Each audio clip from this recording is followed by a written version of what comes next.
Question 1. The diagram shows a cell from a plant leaf and a cell from an animal skin. Which part will stain blue-black with iodine solution? Iodine normally yellowish orange color দেয়, কিন্তু স্টার্চের প্রেজেন্সে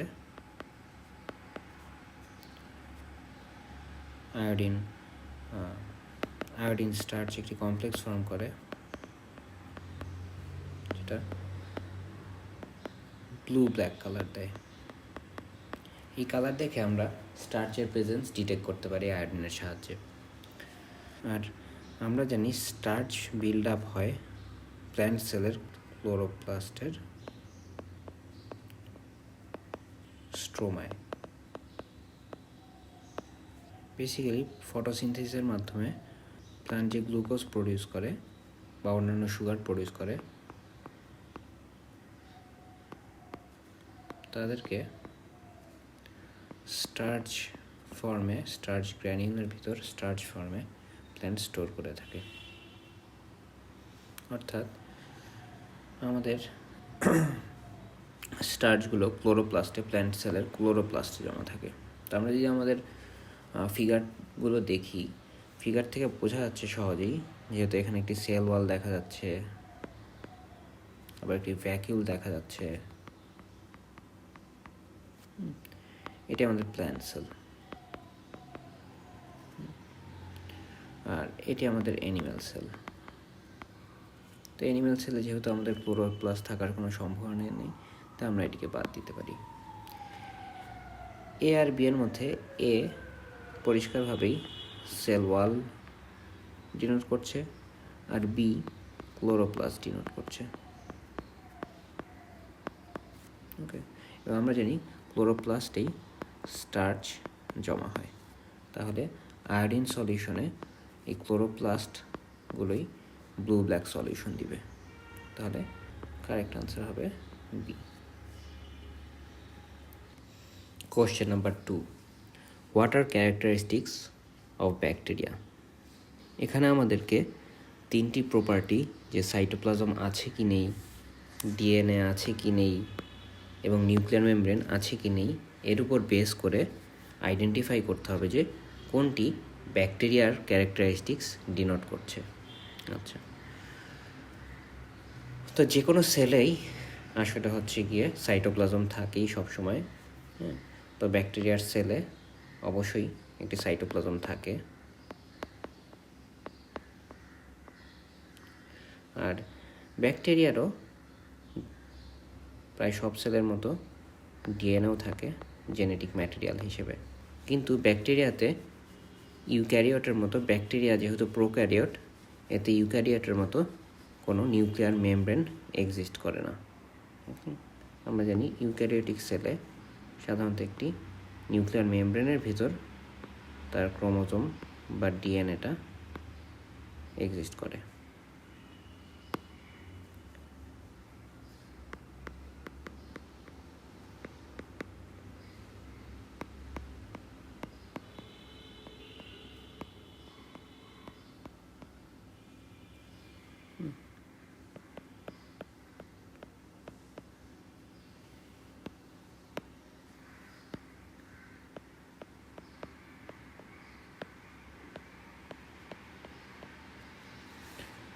অর্থাৎ আমাদের correct answer হবে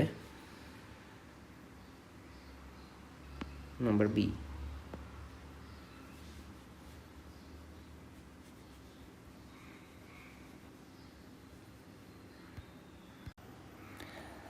Question number 3. Starting with the smallest and ending with the largest, what is the correct sequence of these parts of an organism? তো এখানে আমাদেরকে basically chromosome, জিন, নিউক্লিয়াস, সেল, টিস্যু এগুলাকে সাইজের স্মলেস্ট টু লার্জেস্ট অর্ডারে সাজাতে হবে। তো আমরা যদি দেখি রাফলি স্পিকিং আমরা বলতে পারি জিন হচ্ছে গিয়ে একটি ক্রোমোজোমের প্রোটিন কোডিং রিজিয়ন, তাই না? এরকম অনেকগুলো ক্রোমোজোম মিলে আমাদের নিউক্লিয়াস ফর্ম করে। এবং নিউক্লিয়াসে কন্টেইন করে পুরা সেলটি। এরকম অনেকগুলো সেল মিলে মূলত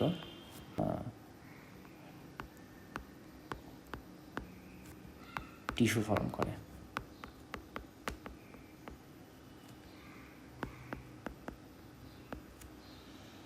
তো আমরা বলতে পারি আমাদের সবচেয়ে স্মলেস্ট হচ্ছে জিন, তারপর হচ্ছে কি আমাদের chromosome,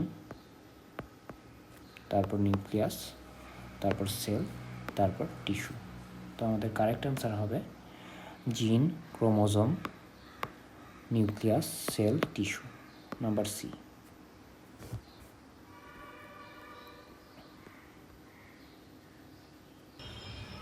Question number 4. The diagram shows the structure of a bacterium. In what way does this differ from a cell of a fungus? Okay. The bacterium has a cell membrane. আসলে fungus এবং bacteria উভয়েরই cell membrane থাকে, তো এটা আসলে ওদের difference বলতেছে না। The bacterium has A cell wall. Fungus এবং ব্যাকটেরিয়া উভয়েরই আসলে সেল ওয়াল থাকে, তো এটাও আসলে ডিফারেন্স না ওদের। আর the bacterium has a cytoplasm. আমরা জানি ফাঙ্গাসেরও সাইটোপ্লাজম থাকে। The bacterium has no true nucleus. এটা ট্রু, কেননা ফাঙ্গাসের কিন্তু ট্রু নিউক্লিয়াস থাকে, অথচ ব্যাকটেরিয়ার কিন্তু ট্রু নিউক্লিয়াস থাকে না। তাহলে এটি আসলে ওদের ডিফারেন্সটা শো করতেছে। Question number 5. The diagram shows a plant cell. The cell is stained with iodine solution. After staining with iodine solution, what are the colors of the cell wall and the starch grain? আমরা জানি iodine normally হচ্ছে গিয়ে orange, brown আর yellow brown colour দিয়ে থাকে, কিন্তু starch এর প্রেজেন্সে starch iodine complex blue black colour দিয়ে থাকে। তো আমরা জানি সেল ওয়ালে স্টার্চ থাকে না, অর্থাৎ এখানে আয়োডিন তার অরিজিনাল অরেঞ্জ ব্রাউন কালার দিবে, এবং স্টার্চ গ্রেইনে এটি স্টার্চের সাথে কমপ্লেক্স ফর্ম করে ব্লু ব্ল্যাক কালার দিবে। তো অ্যান্সার হবে সি।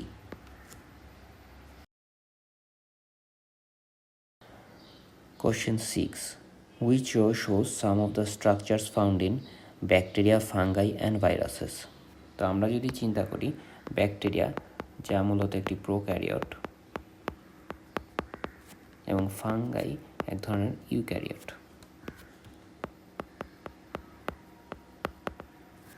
ওকে, এবং আমরা যদি সেল মেমব্রেনের কথা চিন্তা করি, সেল মেমব্রেন প্রোক্যারিওট এবং ইউক্যারিওট দুই ধরনের কোষই থাকে, কিন্তু ভাইরাসে আসলে সেল মেমব্রেন থাকে না, বরং ভাইরাসে ইউজুয়ালি তার জিনোমটি একটি প্রোটিন কোটের মধ্যে এনক্লোজ থাকে।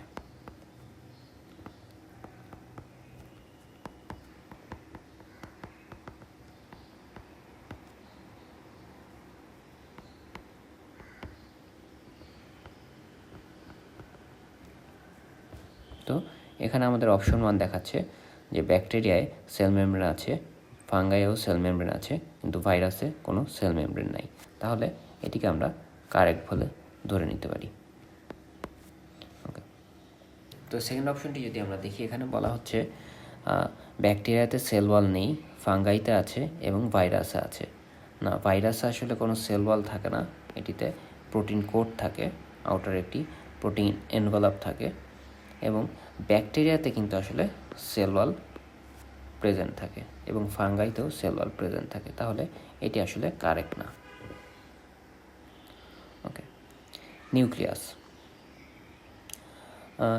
এখানে বলা হচ্ছে ব্যাকটেরিয়াতে নিউক্লিয়াস থাকে, ফাঙ্গাইতে থাকে না, এবং ভাইরাসে থাকে না। ফাঙ্গাইতে যেহেতু একটি ইউক্যারিওট, অবশ্যই নিউক্লিয়াস থাকবে, তো এটিও রং। আর প্রোটিন কোডের কথা যদি আমরা চিন্তা করি, প্রোটিন কোড এক্সক্লুসিভলি ভাইরাসের একটি প্রপার্টি, তো এদেরকে ব্যাকটেরিয়া এবং ফাঞ্জাই কোথাওই পাওয়া যাবে না। তো নাম্বার 4ও কারেক্ট। তো আমরা বলতে পারি আমাদের অ্যান্সার হবে 1 and 4।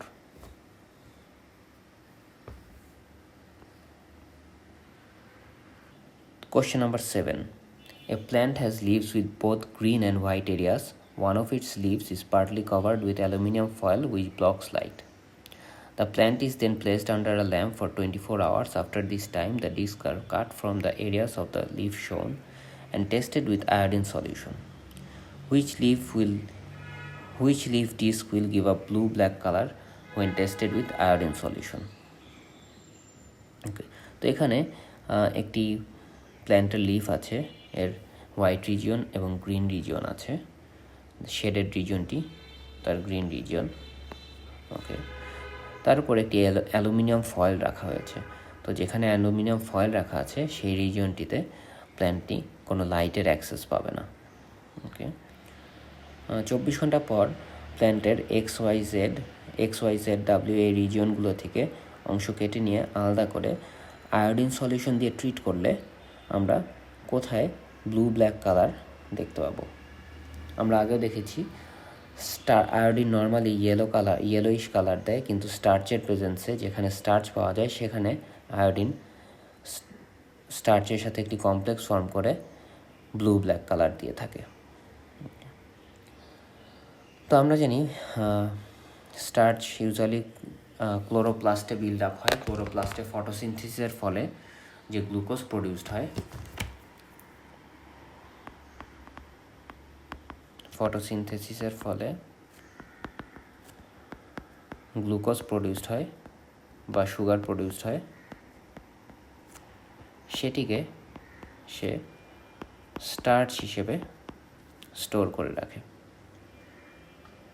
তো আমরা এক্সপেক্ট করতে পারি যে প্ল্যান্টের গ্রিন রিজিয়নে ফটোসিনথেসিস হবে এবং সেখানে স্টার্চের প্রেজেন্স থাকবে।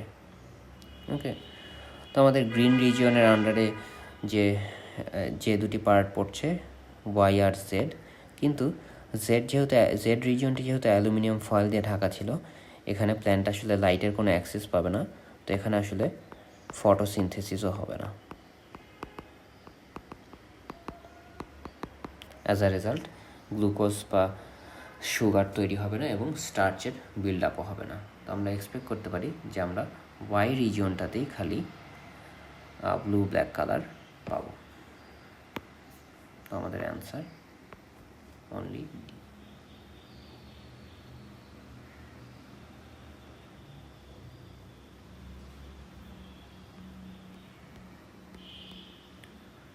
Question number 8.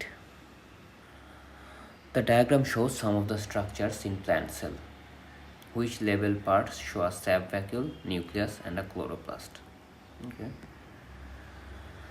তো এখান থেকে ক্লিয়ারলি বোঝা যাচ্ছে যে স্যাপ ভ্যাকিউল বেসিক্যালি হিউজ একটা সেল ওয়ালের ভেতর হিউজ একটা ভ্যাকিউল, এবং এটার সাইজ অন্যান্য যে কোনো অর্গানেল থেকে অনেক বড় হয়ে থাকে। তো আমাদের এই এক্স ডিনোটেড রিজিয়নটি স্যাপ ভ্যাকিউল।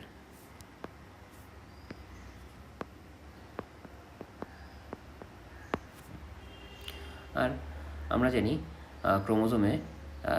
আমরা জানি সেলে একটি মাত্র নিউক্লিয়াস থাকে। তো ওয়াই যেহেতু অনেকগুলো দেখা যাচ্ছে, তো এটি নিউক্লিয়াস হওয়ার সম্ভাবনা কম, বরং এটি আমাদের ক্লোরোপ্লাস্ট হওয়ার কথা, এবং এটি আমাদের nucleus.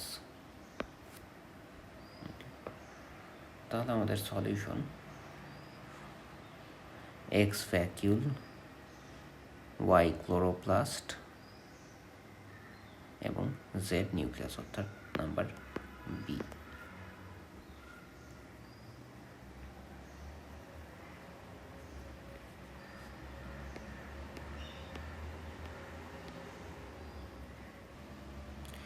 Question number 9. A new organism is discovered. It contains DNA in a cellular structure. To which group of organisms could it belong and to which group could it not belong? তো এখানে বলা আছে it contains DNA in a cellular structure. তো আমরা যদি প্রোক্যারিওটের কথা চিন্তা করি, যেমন একটি ব্যাকটেরিয়া, এর একটি সেলুলার স্ট্রাকচারের ভেতর এর জেনেটিক ম্যাটেরিয়াল বা ডিএনএ থাকে। যদি ইউক্যারিওটের কথাও চিন্তা করি, যেমন একটি ফাঙ্গাস, এর একটি নিউক্লিয়াসের ভেতর, সেলুলার স্ট্রাকচারের ভেতর, নিউক্লিয়াসের ভেতর ডিএনএ থাকে, কিন্তু ভাইরাসের কোনো স্পেসিফিক সেলুলার স্ট্রাকচার থাকে না, বরং একটি প্রোটিন কোটের ভেতর জেনেটিক ম্যাটেরিয়াল এনক্লোজ থাকে। তাহলে আমরা বলতে পারি যে আমাদের অর্গানিজমটি ব্যাকটেরিয়া হওয়ার সম্ভাবনাই বেশি, এবং এটি ভাইরাস হওয়ার সম্ভাবনা একদমই নেই, কেননা ভাইরাসের আসলে কোনো সেলুলার স্ট্রাকচারই থাকে না।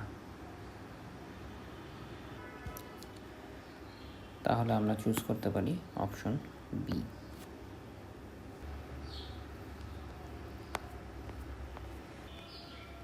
Question 11. The diagram shows a structure that was observed using a microscope. What does the diagram show? An animal cell, a bacterium, a plant cell, or a virus? তো এখানে দেখা যাচ্ছে cell wall, DNA, cell membrane, ribosome, plasmid আছে। তো animal সেলে আসলে cell wall থাকে না, তো আমরা অ্যানিম্যাল সেল রুল আউট করতে পারি। তারপর প্ল্যান্ট সেলে সেল ওয়াল থাকে, কিন্তু প্ল্যান্ট সেলে আসলে প্লাজমিড থাকে না, এবং প্ল্যান্ট সেলের ডিএনএটি একটি নিউক্লিয়াসের মধ্যে থাকে, তো এটা আমরা রুল আউট করতে পারি। ইনফ্যাক্ট ভাইরাসে তো সেলুলার অন্য স্ট্রাকচারগুলো থাকেই না, সেল মেমব্রেন এগুলো কিছুই থাকে না, খালি ডিএনএ আর একটা প্রোটিন কোড থাকে, এটাও আমরা রুল আউট করতে পারি।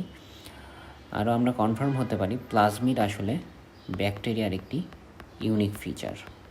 তো আমাদের অ্যান্সার হবে bacteria. Question number 12. The diagram shows the structures found in egg cell. Which type of cell is eggs? Liver cell, red blood cell, root hair cell, or xylem vessel? এখানে x এমন একটি sell যার cytoplasm exist করে এবং cell membrane exist করে, কিন্তু কোনো nucleus exist করে না। আমরা জানি এরকম ফিচার আমরা রেড ব্লাড সেলের ক্ষেত্রেই পাই। রেড ব্লাড সেলের কিন্তু কোনো নিউক্লিয়াস এক্সিস্ট করে না।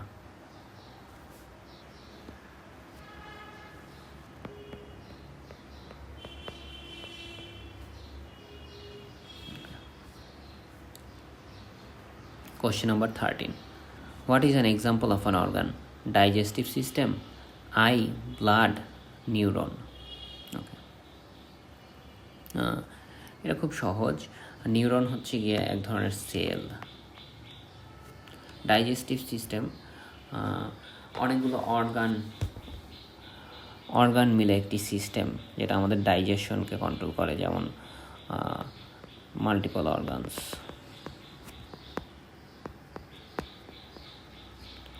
যেমন স্টমাক, কোলন, প্যানক্রিয়াস, এগুলো সবই ডাইজেস্টিভ সিস্টেমের পার্ট। তো এটি একটি অর্গান না। ব্লাড এক ধরনের টিস্যু, এখানে অনেক ধরনের সেল টাইপ থাকতে পারে। আই হচ্ছে কি একটি স্পেসিফিক অর্গান,